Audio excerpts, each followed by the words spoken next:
Made in America is back, leaving US factories scrambling to find workers. New York CNN visits. US factories are humming, and manufacturers are scrambling to find workers as the pace of hiring hit levels not seen in decades. Friday's September jobs report showed US manufacturers added another 22,000 workers in September, increasing employment in the sector by nearly 500,000 over the course of the last 12 months. The nearly 30 million workers employed in US factories make up the industry's largest workplace since the Great Recession caused employment in the sector to plunge more than a dozen years ago. Since April, manufacturing employment has been growing at, at about a 4% annual rate, the fastest sustained pace of growth since 1984, when the sector had more than twice as large a share of US jobs. And employers say they now are scrambling to fill even more jobs. The sector has had about 500,000 openings for most of the last year, despite the hiring binge, according to a Labor Department report.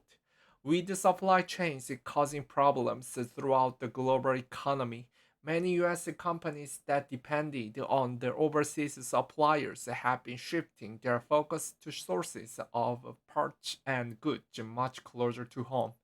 It was taking months for parts to not only get manufactured but come across, and they decided they were willing to pay US manufacturing pricing to get that much faster, said Hayden Jennison, production manager for Jennison Corporation, Carnegie, Pennsylvania, company that makes everything from the firefighting equipment to construction machinery. He said that there is enough demand for his goods to staff an entire additional shift at the factory. But even though he's paying $20 to $30 an hour, he can't find the workers he needs. Hiring has been a problem since 2020. Jennison said hiring experienced candidates that understand the industry and understand what they are doing has been very difficult. Typically, factory jobs and output take a hit during economic downturns, as they did during the Great Recession. But even with the fears of a recession rising now, industry experts don't expect the factory jobs to default to their familiar boom to bust sucker this time.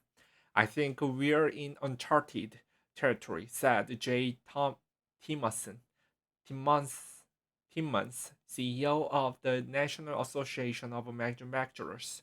For every 100 jobs openings in the sector, we only have 60 people we are looking. I think it will take quite a whole to fill that pipeline. Timmons said that pay in the sector is up 5% over the course of the last year, and he expects it to keep rising as manufacturers scramble for skilled labor. Experts say one of the biggest problems manufacturers face in attracting workers is their perception of the nature of the job. We often take a look at the images of manufacturing and we see the sparks flying and the welding environment, and perhaps it's a little bit dingy, dark. But by and large, our manufacturing jobs today are high tech, said Eric Isoda, CEO of the not for profit providing consulting and training services to small and mid-sized manufacturers in northeast Pennsylvania. One group employers are looking to for more help.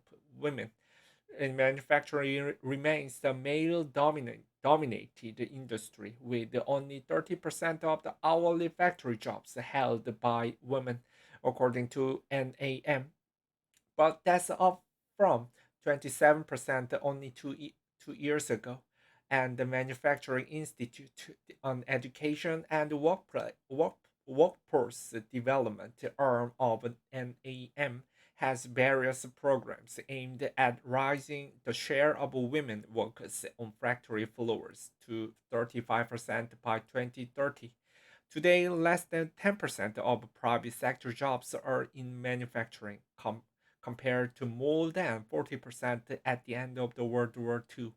But it is still a key sector of the economy, one that pays much better than many others. The Labor Department reports the average weekly wage of manufacturing jobs is $1,250 or $65,000 annually, 11% more than private sector jobs overall, and 81% more than retail jobs.